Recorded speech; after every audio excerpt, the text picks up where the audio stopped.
Human spaceflight has always been one of the many fascinations of humanity. The idea of leaving behind our Mother Earth, exploring new worlds, and discovering the secrets of the universe. Ever since Yuri Gagarin became the first human to journey into space, Neil Armstrong the first human to walk on the moon, and so many other achievements, space had really become the final frontier. I don't know if anyone will believe what I say here, but I feel like I have to get this out somehow. If I don't, then who knows what will happen to whoever ends up in my shoes in the future. As of me writing this, I am alive and well. However, what I am about to share will haunt me forever. It's now 2080 AD, and by this point in time, space exploration has been effectively taken over by private corporations and initiatives. Government agencies such as NASA or Roscosmos at this time have largely been left in the past due to issues like budget restraints or lack of political support. And in their place rose prominent multinational conglomerates, groups that, regardless of what politics said, did whatever they pleased and weren't restrained by a congressional or parliamentary decision. These companies across the world conducted various space-related activities from experiments, launching satellites, and of course human spaceflight. All of this in the name of research, or the commercialization of space. To summarize the changes and advancements of the current space race, here's a short breakdown of everything. The ISS has long been destroyed. There are 2 fully functional bases located on the moon, and the only space station in low Earth orbit is owned by an aerospace company. This station is maintained by a crew of 50 to 100 men and women operating on a rotational basis. Eventually, down the road, the planet Venus had become the subject of much debate and observation. A harsh and hellish world inhospitable to humans. A planet that lacked any significant magnetic field or suitable air to breathe. A dangerous and unforgiving world full of heat, poison, and lethal force that dissuaded humans from conducting manned missions towards it. Or so we thought. In 2075, an astronomical event occurred over the planet that was observed and recorded by one of the few satellites in orbit, one which a black moon-sized body orbited the planet. One that seemed to appear out of nowhere, with no hint as to what it was. A ball the size of our moon, now acting as a moon to Venus. No one knew what had happened, why it did, or what that black mass was. All we did know was that it gradually descended onto the planet and practically faded away. An event that left many astronomers pondering what happened.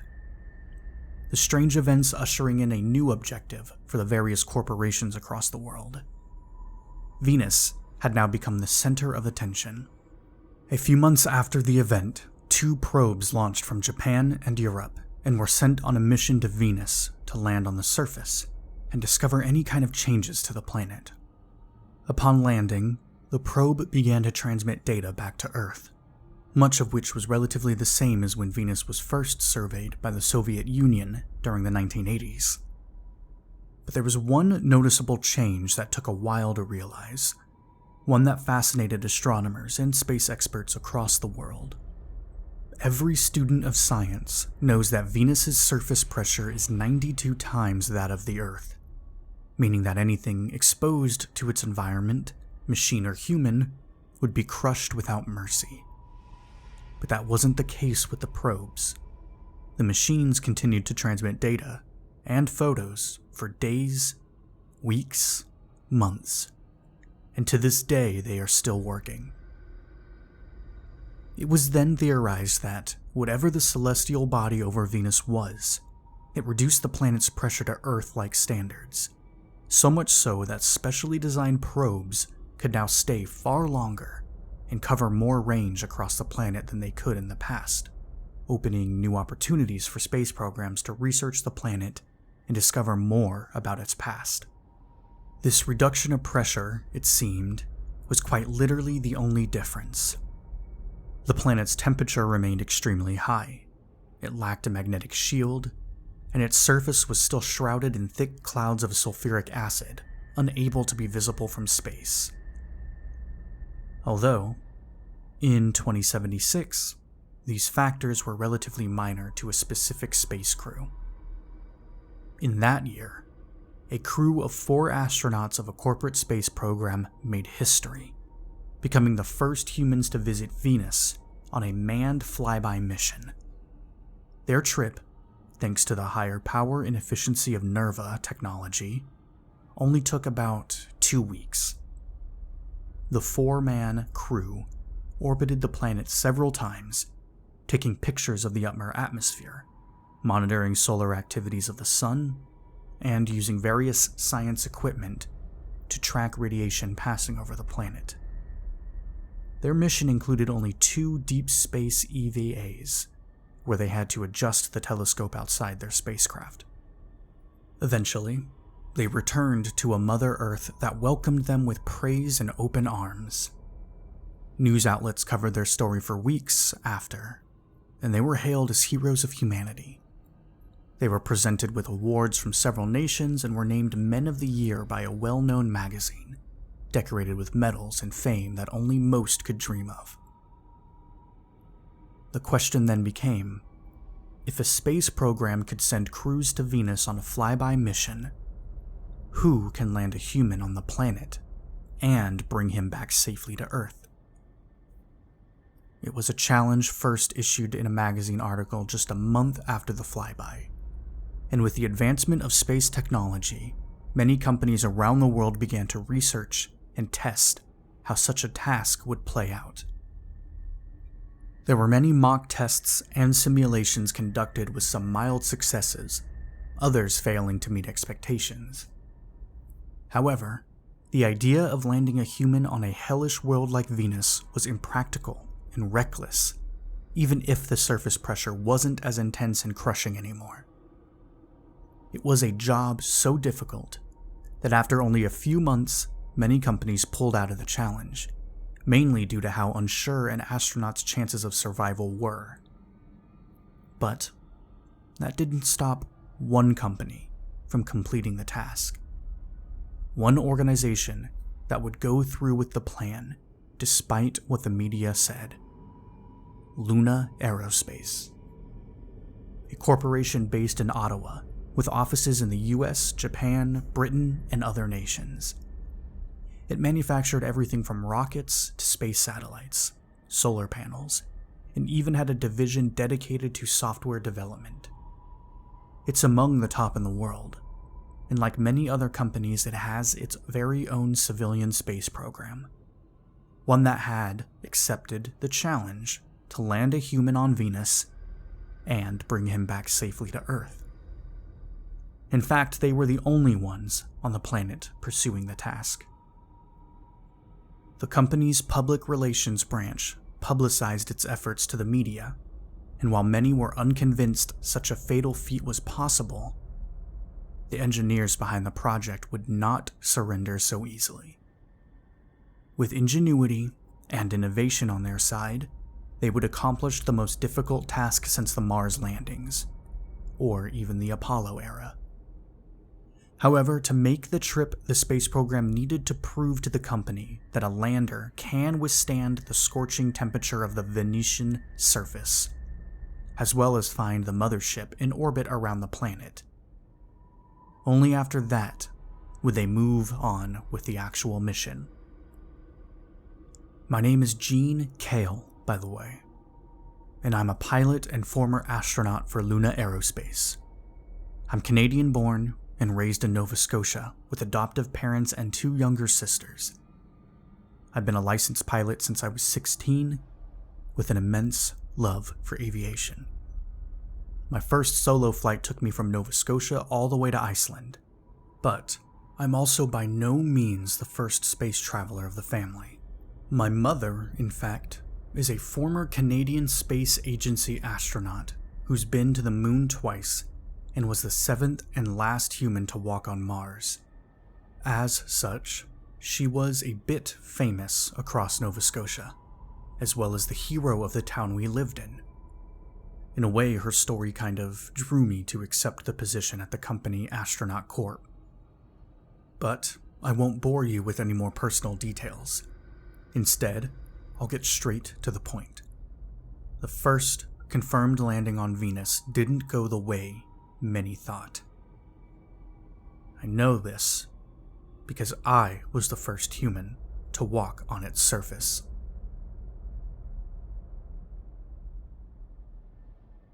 June 2076. I sat at a desk alongside 3 others like myself. They were James, Eric, and Connor. 3 others like me, and together we made up the crew that would be traveling to Venus. We were selected days prior by the top brass of the program as the crew for the journey, and were set to launch in 2 days. For the time being, we were going over the layout of the plan. Standing before us, in front of a smartboard, was Serena, an old classmate and friend of mine who worked with the space program as an engineer.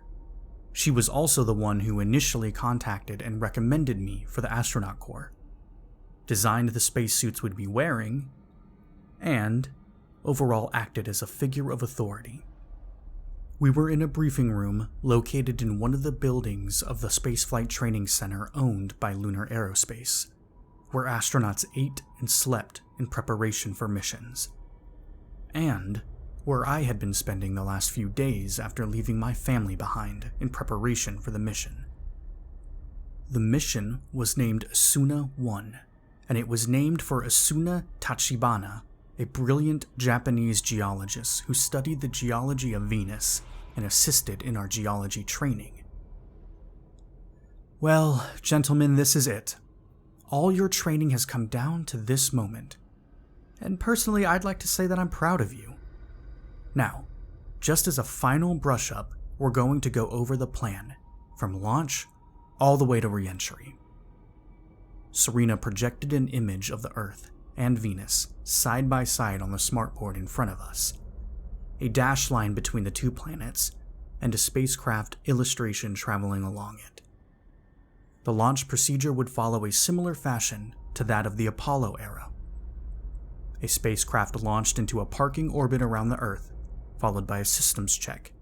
With a go from mission control, we would ignite the engines to leave Earth's gravitational pull. From there, we would be on our way to Venus. The next image on the board displayed a newly built spacecraft built over a 5-year period. The ship's exterior design resembled the space shuttle that NASA used in the past, and featured alterations such as a much sleeker design, the wings resembling a delta symbol almost, and the Canadian flag plastered on the left side of the ship. The opposite side featured the ship's name, Starcaster. Once you launch into orbit, don't leave the flight deck until we give you the green light, at least until you're out of the Van Allen belts.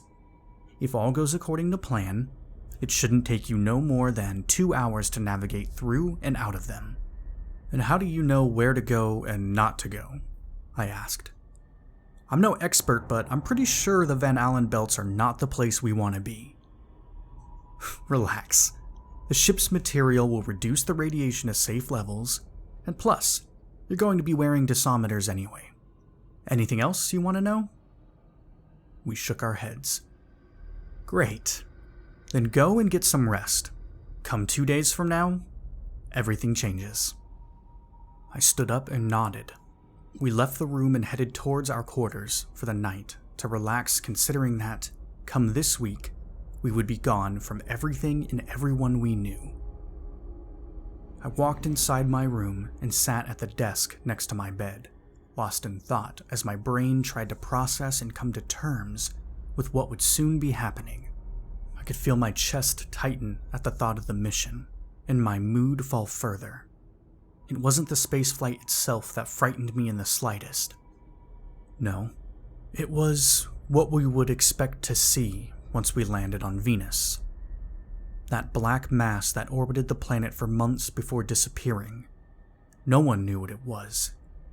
And for it to disappear and its host planet's atmospheric pressure suddenly to drop, these were things that didn't sit well with me. But I had already agreed to the mission, and I would fulfill it. After all, adventure and flying was in my blood. What made me who I am, and ultimately led me to shooting into space. By this point in time, before the space launch, I had already made peace with my family, my mom, dad, and younger sisters. But there was one person I still had to make up with, even if she was still upset. I changed into a pair of shorts and a shirt before taking out my phone and hitting the first contact. The dial tone rang several times before the other end answered. "Hello?" she said. "Hey, Amelia," I replied. Silence. "Hello?" "I'm here. So, you okay? I wanted to call to see how you were." I could hear her faint crying through the phone. Then her voice. "Babe, I'm sorry. Really. For yelling at you before, I'm sorry. I wasn't mad at you, I was..." She started to break down. I could just feel how regretful and guilty she was. A few days earlier, just before I left for the Space Center, I broke the news to her of my flight. She was angry that I was going, and we had gotten into an argument as she believed I wouldn't come back. The fight ultimately ended with her wanting me to leave her alone.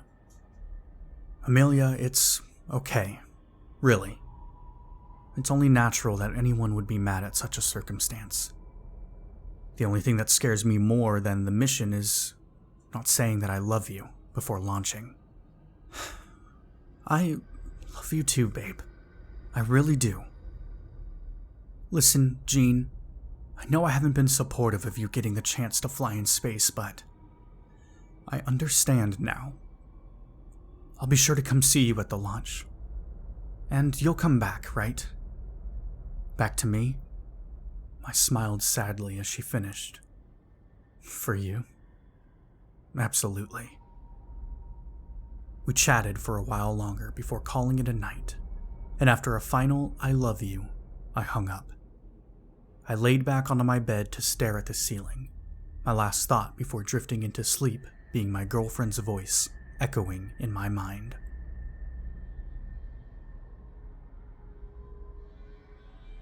The spacecraft's seats were comfortable for the most part as I piloted the ship towards the planet, the sun's light shining through the windows at the front so much that I had to polarize the glass. The four of us were dressed in matching flight suits with the space program's logo on the chest and Canadian flags on the shoulder. Connor taking the co-pilot seat, and James and Eric sitting behind us acting as our navigator and a mission specialist. For every moment I could, I took a long look out the window beside me to see nothing. Nothing but the blackness of space, enveloping everything within it. The only light coming from the bright ball of plasma that was our sun. It was our second week traveling through the void, as we had long launched from Earth. From all life as we knew it, with only the cold, black, and emptiness of space around us. The day of the launch saw thousands of people surrounding the launch pads from safe distances, watching us. 4 travelers, leaving the Mother Earth behind, to undertake a task in an environment unfit for humans.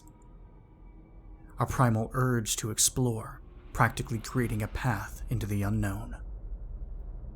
But would that primal urge be enough to prepare us for what we would see on Venus? It was a question that I, of course, at the time, had no valid answer for. I could only hope the mission went smoothly. The last 2 weeks traveling in this space shuttle were not entirely bad, however. We had spent that time taking photos of the Earth and the Sun, and broadcasting our progress to mission control back home. After another hour of traveling, I could see a faint ball of tan in the distance ahead of our spacecraft. A spherical body peeking out of the blackness of space, illuminated by the sun and giving us a clear way of travel. Upon reaching the planet, we were pulled into its gravitational field and entered a parking orbit. I placed the ship into autopilot and floated out of my seat to look back. As I suspected, the planet was completely shrouded in thick clouds, obscuring the surface and hiding potential landing sites from our field of view. Connor made another transmission to Earth to report our status as I continued looking at the planet. As he relayed our position, I glanced at the planet's northern hemisphere just in time to see something peculiar, something that both confused and shocked me the more I watched it. A large, black mass visible in the light of the sun, gliding through the thick atmosphere, leaving a tail of black behind it. Rounded like the great red spot on Jupiter, it floated across the cloud layers, passing over the northern hemisphere before it faded into the surface. I couldn't believe what had happened, and my crew hadn't seen it. I chose not to tell them, for fear of being seen as crazy. As the commander of the mission, I was responsible for making sure everything went well, and to make sure we got back alive. "Gene!" I snapped back to reality to see my crewmate Connor beside me. "Yeah, what's up?" "We're ready for descent. Control on Earth has been notified, so we're clear to enter the lander." I looked back at the planet, then at Connor. "You okay, Commander?" Eric asked. "Yeah, I'm good," I lied. "Let's make history." We began to make preparations for our descent to the surface. Two of us, myself and Connor, would take the lander down while the other two remained in orbit to maintain the spacecraft and conduct orbital photography. Our lander was an excursion module named the Terror. Because Venus's surface couldn't be seen from space, we couldn't identify a landing spot, so we had to take our chances and go in practically blind. I floated down to the mid-deck of the crew compartment and opened the first door to the airlock where the others helped me and Connor into our spacesuits. These suits were specifically designed with flexible and padded material to not only allow for EVA in space, but also to withstand the scorching temperatures of the Venusian surface. They also had somewhat historical inspiration, in that they were modeled off the suits worn by the astronauts of Apollo 17, but were much slimmer to fit our exact body measurements. As commander of the mission, my suit had red stripes on my arms, legs, and helmet, to differentiate myself from my crew. The shoulders of the suits had the flags of both Canada and Nova Scotia, and the chest featured the circular Asuna One mission insignia. Once we were suited up, we transferred over to the Venusian lander and strapped into our seats. "Microphone, test 1, 2, you read?" Eric said. "Yeah, we read," I replied. "Let's get this thing rolling out." I gripped the controls of the lander as the robotic arm from the spacecraft pulled us up from the cargo bay and over the planet. I checked the screens before us, displaying the radiation levels, oxygen, and fuel levels. "Set and detach." I pushed the stick forward to allow the robotic arm to let our lander go. Gradually, we floated further and further away from the ship and started to descend towards the planet. The lander slowly began to vibrate and shake once it was oriented towards the atmosphere, the hull creaking and heat shield beginning to pick up flames that flew past the window beside me. We were now descending through the thick atmosphere of Venus. I could faintly hear thunder as we fell into hell, into a blazing abyss that would have nothing but death to offer us. "Damn. Heat rising, but we should be good. Radiation levels are high. We're about 250 feet from the surface," I said. The map in front of me showed our current altitude from the ground, 200 feet, then 100, 80. The numbers dropped lower and lower. "Activating thrusters!" Connor shouted. The lander began to decrease in speed as the thrusters underneath were blasted, slowing our descent until we touched the ground with a hard thud. I shut the engines down and all systems save for the life support and coolant systems. Getting out of my seat, I crawled over to the window and looked outside. The view of another world lay before my eyes. I couldn't see much given the hazy air around us. The heavy wind blew against our lander, causing occasional bumps and creaks in the hull, but nothing worthy of concern. "Holy crap. We're here," Connor said with a smile. "Dude." "Starcaster, this is the Terror. Tell Earth we've landed." "Copy that," Eric replied from orbit. Connor and I celebrated with a handshake before we made systems checks of the lander. Once they were complete, we donned our spacesuits, depressurized the hatch, and were met with a blast of hot wind. I descended the ladder first and stepped onto the Venusian surface. My heart was pounding as I couldn't believe my surroundings. I was now on Venus, on an ethereal world far from my own as the first human to set foot on it.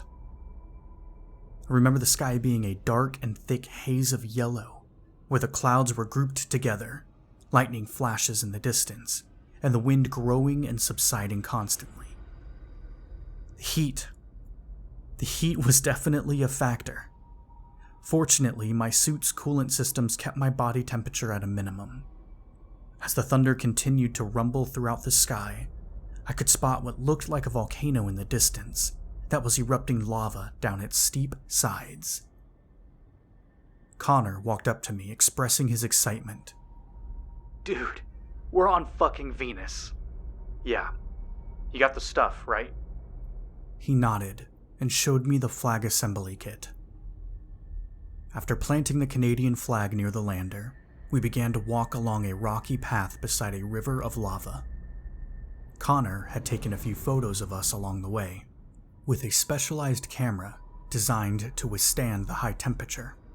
Once we reached a more open plain surrounded by high boulders, I began to unpack the experiments kit.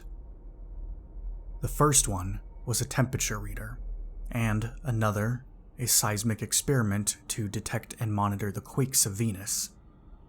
The machine was successful in its job, as it began to transmit data back up to the ship in orbit, with Eric and James confirming the results. As I set up the last experiment, my helmet's detection feature started to go off suddenly, the green arrow pointing in an opposite direction far from the site. "What the heck is this?" I said to myself. "Probably just a bug?" No, it couldn't have been.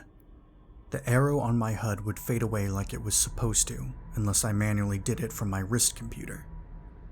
Every few seconds, the same ping would go off, again and again. So much that I concluded I had to find whatever was causing it. "Hey, Connor. Keep an eye on the experiments. I'm gonna go look at something. I can come with you." "No, it's cool. I'll be right back."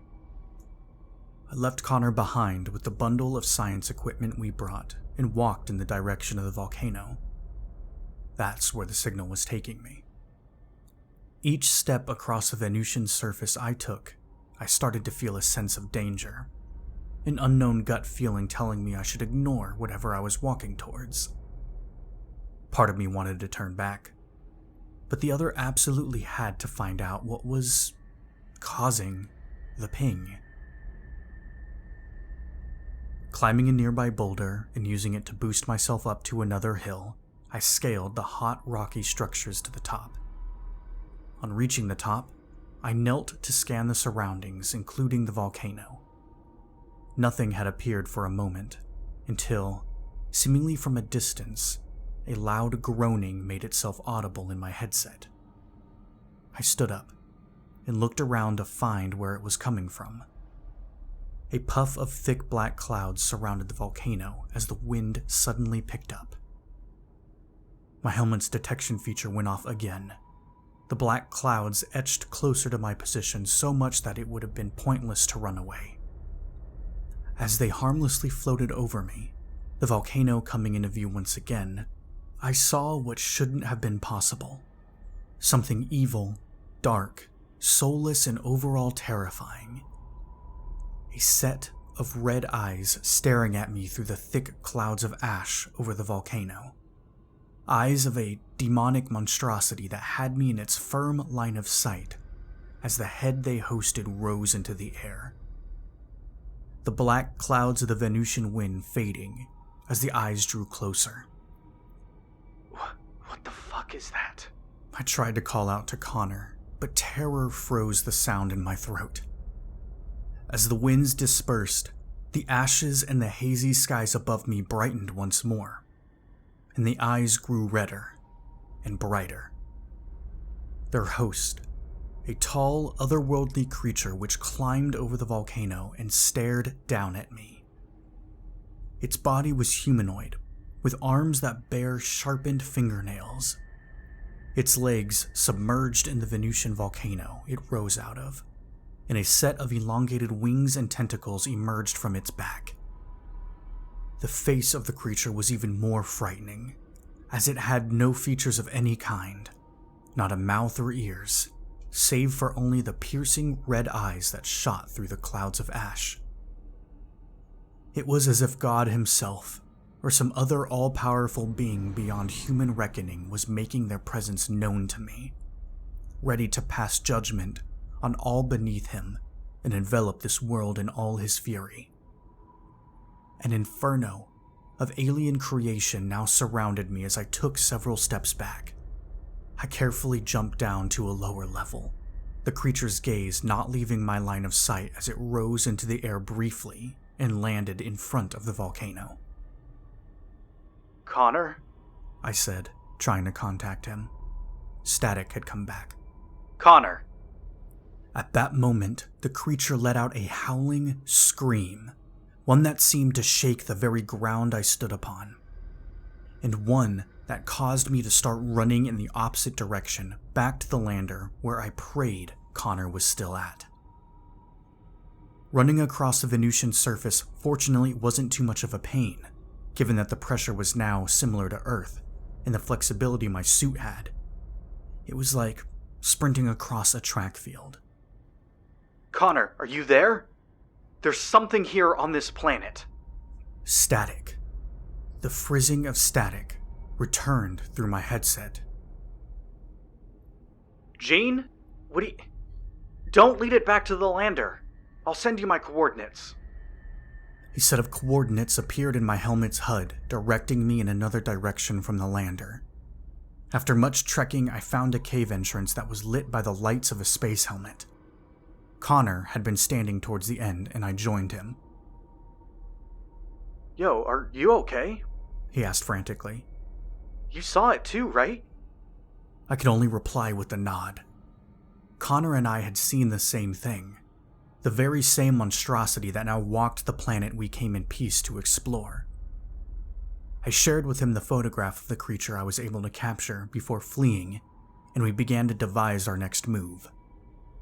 If that thing was hostile, we had no chance of fighting it, and we didn't have any weapons. After all, what could we have done even if we did? We have to get back to the lander and head back into orbit.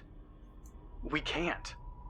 Even if we make it to the lander, it'll be too risky to launch. If that thing sees us, it'll knock us out of the sky. He was right. Damn it, he was right. Considering the creature had what appeared to be wings, there was no telling if it would spot and come after us as we ascended in the atmosphere. Upon calming my nerves, I made the decision for us to head back to the lander where it was safer and more hidden from the creature's line of sight. Once there, we pressurized the cabin and removed our suits before contacting Eric and James in orbit.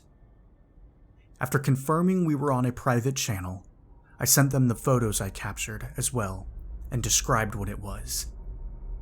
Judging by the prolonged silence through our comms, they were just as confused and most likely as terrified as we were on the surface. We spoke back and forth for an hour on what our next course of action should be, and eventually came to a decision. We would spend the remaining 2 days on the surface, conducting experiments and gathering samples, but also monitor the creature's activity. Normally, I wouldn't consider such a task given the circumstances, but we couldn't tell Serena and the rest of Control back on Earth why we left early. The last thing I'd want to do is destroy my name and reputation. Transmitting the photos back to Control was also a decision I decided against. There's a sort of unspoken directive that us astronauts play by, and that's if there's anything questionable, discuss it later, and don't risk transmitting it for it to get leaked into the media. In this instance, it could cause widespread panic across the world, and that was a pill I had not the courage to swallow. So, after much debate, we simply continued with our work like normal, at the same time keeping an eye on whatever that otherworldly monster was. The third and final day on the Venusian surface began with us eating breakfast in the lander and maintaining our hygiene. The winds outside the craft had gone on for the whole night, as their hot air pounded the exterior, causing occasional bumps in the cabin. Eric had contacted the two of us from the Starcaster to ensure that we were still alive. I'd say yes, but the same couldn't be said for my sanity in the back of my mind. After eating and cleaning, we suited up for the second EVA across the surface. This time, we'd take an expandable rover we brought along for the trip, situated underneath the lander. I took the driver's side and drove us to our next spot, a crater where we would collect rock samples and place a device that would monitor weather activity on the planet. As I set up the small tower, I glanced in the distance to see if I could spot the creature near the volcano. To my shock, it was gone. Yet I could still hear its howls seemingly coming from all around against the Venusian winds. Well, that's not good. We'll worry about it later, I replied. The quicker we get this done, the quicker we get back to the lander.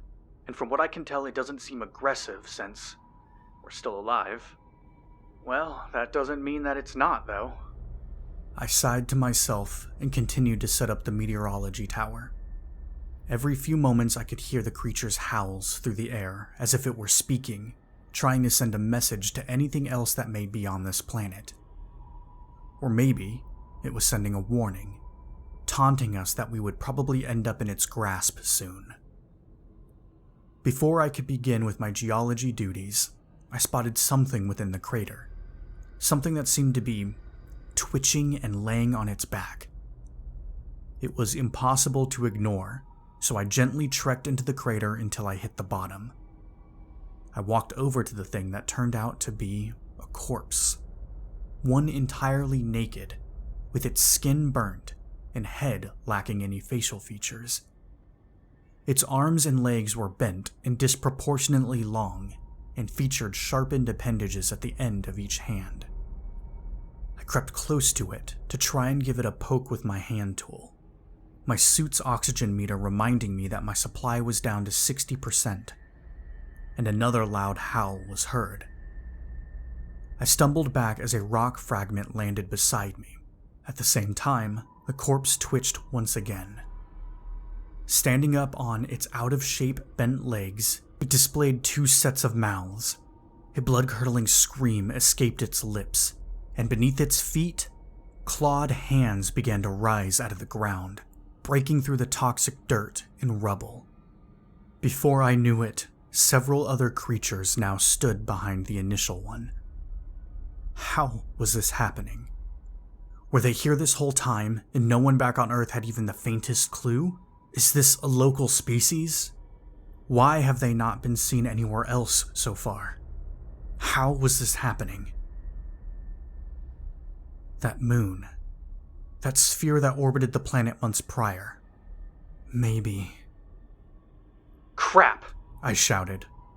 One of them attempted to slash at my helmet, but using a nearby rock I was able to overpower and smash its head. I turned around and bolted back up the crater as the creatures began to chase me. Once at the top, I alerted Connor, who upon realizing the situation, grabbed a nearby axe and rushed towards me. He cut one of them down, and we made our way back to the rover that was still parked in between two boulders. "Floor it!" Connor said. I gripped the stick and sped down another steep hill far from the site. Behind us, the creatures continued to chase us, but thanks to our speed, we were able to outrun them. Once we got far enough away, I looked over at Connor, who was still trying to wrap his head around everything. "None of this makes sense. First that thing, and now this? And if we found those things there, does that mean they're spread all over this planet? I don't know. What I do know is that we're getting out of here. Once we're back at the lander prepped for launch, whatever we do, we don't mention this until we're back on Earth." "Fuck that! Why wouldn't we warn everybody?" I didn't reply. My brain spun to find a rational answer, and what he said made sense, but I couldn't change my mind. I couldn't suggest otherwise. I didn't have time to linger on that. I had to get us back to the lander. In the end, I was still the commander of the mission, and I would ensure that we'd both make it. I turned another corner, passing a cliffside, and spotted the same volcano with the same alien creature standing before it. Its figure completely visible through the thick yellow haze, and red eyes were piercing the thick black fog around it. I parked the rover within a cave as we hid from those things that attacked us earlier. They had somehow managed to catch up and gotten the drop on us from a cliff overhead. After cutting one of them down with my axe, we found this entrance and had been here since. Our oxygen was running low, at only 25%. If we didn't get back to the lander, we'd be dead within seconds. Fortunately, we were within range of the ship as it was just over a hill outside the cave we hid within. But our path was blocked by more of those creatures. Hiding behind a boulder, I could hear the snarls and growls of those creatures outside, roaming the Venusian surface looking for us, ready to tear through our spacesuits and devour us alive. I looked towards Connor and devised a plan. "Look, we're getting out of here, okay?" Yeah. Okay. Here's the plan. We drive the rover up the hill as far as we can, and once we see the lander, we ditch the cart, run to the ship, and get the hell off this rock. If we're lucky, maybe they'll continue to chase the car as it continues to roll down the cliffside. Dude, I don't think that's possible. These things are gonna tear us to pieces. Would you just trust me? Listen, we both have people we want to get back to on Earth. I, for one, have a beautiful fucking girlfriend waiting for me back in Nova Scotia, and I want to see her again. And what about Alexa? Don't you want to see her again too? He nodded. Then let's move. All of those words had flowed out of my mouth as if they were not my own. But I trusted them. I trusted myself. We headed towards the rover and started the battery-powered vehicle up. Our oxygen supply had now gone down to 20%. It was now or never. After counting to 3, I floored the rover and sped out of the cave, immediately alerting the creatures that now began to give chase. Driving up the steep hill, we were able to reach the top and practically fly over the tip to get back down. Our rover landed hard on the rough, hot terrain, so much that one of the wheels had broken and we skidded into another boulder. We quickly gathered ourselves to run, just as the shrieks and howls of those creatures caught up with us. This time, there were dozens of them. More than I could count began to swarm us from all sides, emerging from the hills and behind more boulders. At the same time, streaks of lightning had filled the skies above us and gave us even more reason to run. We bolted for the lander that lay just before us, not stopping for anything as they etched closer and closer, ready to end us in the most painful way possible.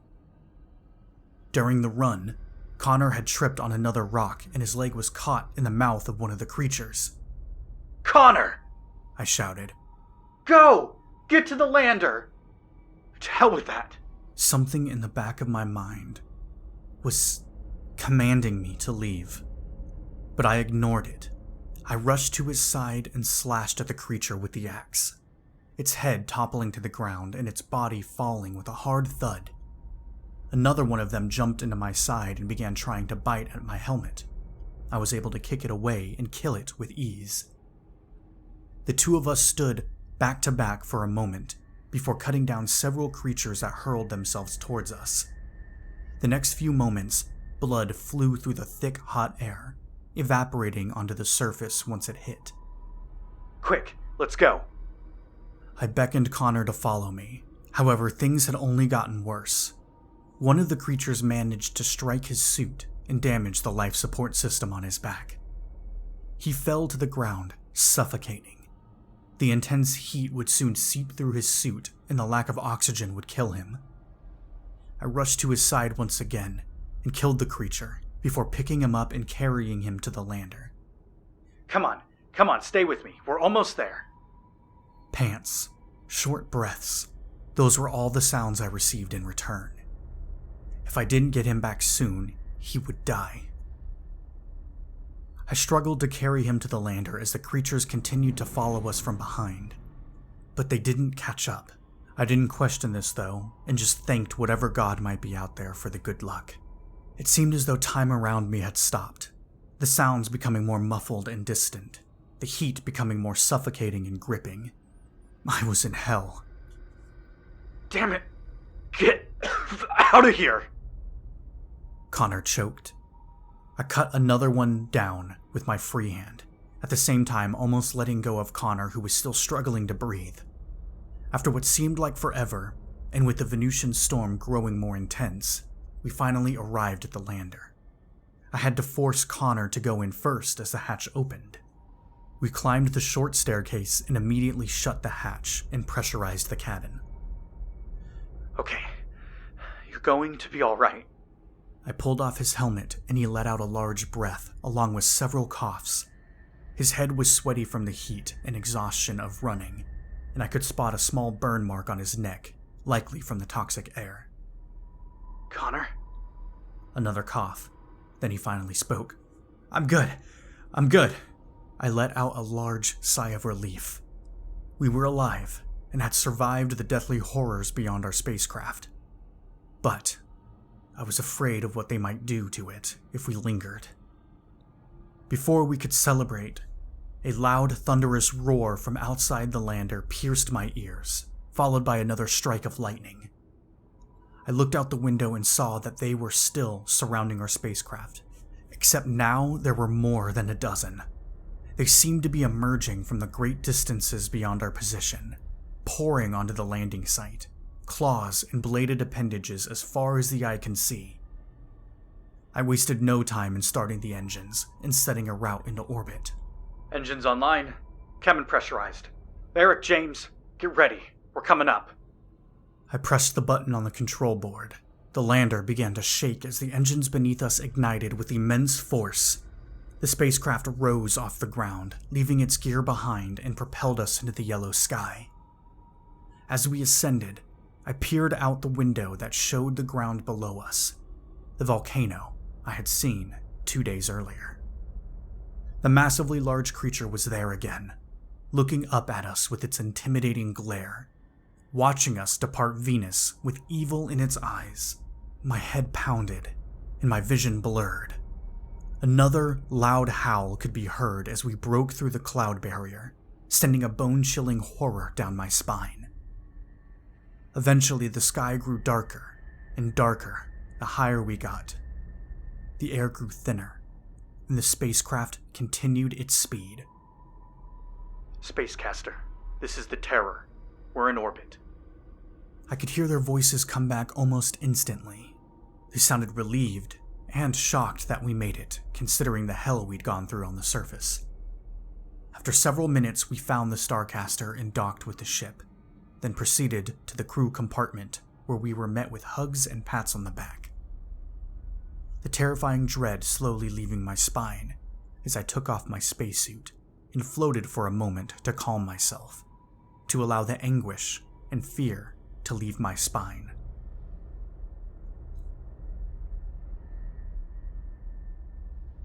Our trip back to Earth was uneventful, and we were able to arrive with no further problems. Upon landing, we spent 3 weeks in quarantine to ensure that we were fit and healthy and were clear of any Venusian contaminants brought back to Earth. We gave the media a happy face, one that showed the world we were safe and glad to be back, a face that the world enjoyed and celebrated over. When our quarantine ended, we gave a press conference to the rest of Canada where we answered questions, took comments, the usual. The 4 of us then spent the next several weeks touring all over Canada, ticket tape parades celebrating our achievement, a state dinner with the Queen and Prime Minister. We visited America, Europe, Japan, Korea, so many damn places as we met their heads of state and governments. Countries around the world honored our mission with postage stamps, murals, and even named several planets after us. Although I was cleared for all of this, I still suffered from constant migraines. I was told I was probably just readjusting to being back on Earth, so I ignored it. I ignored it even as I started to hear the voices in the back of my mind as I met with all of these important people. And I hate to brag, honestly, but I was probably the most celebrated out of all the 4 of us, given that I was the first to step on Venus. And I wanted to continue soaking up the limelight. So I pressed on. I continued the meetings. I ignored the headaches. I was often mentioned before my crewmates. Embarrassing, sure, but you get used to it after a while. Like the others, I was awarded numerous decorations from not only my home country, but other allied nations that saw me as one of the greatest humans in history. A hero to the Russian Federation, a household name in Nova Scotia, a celebrity in the land of the rising sun. But the highest honor we probably received was being knighted by the Queen of Britain. In short, I'm often now referred to by the media as Sir Kale. But all these awards, all this praise, they still don't take away the fear and crucible we went through on that planet. In fact, I sat my team down on the way back to Earth and had a frank conversation with them. We decided that no one would ever find out about what happened. We made a pact to never tell them. We'd let the memory in our minds fade into obscurity, and pray that any future programs wouldn't encounter the same problem. It took some convincing, but the voice in my head told me to press on, and eventually they gave in to my way of thinking, and we shook on it. We did speculate between ourselves, and came up with our own theories. We thought that the creature, dangerous, deadly to mankind, was using the black celestial sphere over the planet as some sort of vessel or ship to enter the solar system. What it intended to do, we do not know, but we knew that I'm sorry, what? What was I talking about? Whatever. After the mission, I took part in several more space flights to the moon before ultimately retiring. I now live a life of peace and prosperity. Me and Amelia had gotten married after the mission in 2077, and we now had a son named Alvin. Still, every now and then my mind lingers on that creature, that alien monstrosity. Will it ever make its presence known to humanity? I prayed that it would. I dreamt about seeing it again. I told my now wife and my child about the majestic creature, the piercing, striking, and beautiful red eyes that I had gazed upon. And I knew the others felt the same, not just my crew, but all of those that I met in my time spent traveling the world. I knew how they felt because I could hear their voices in the back of my head, all surrounded by a faint howling.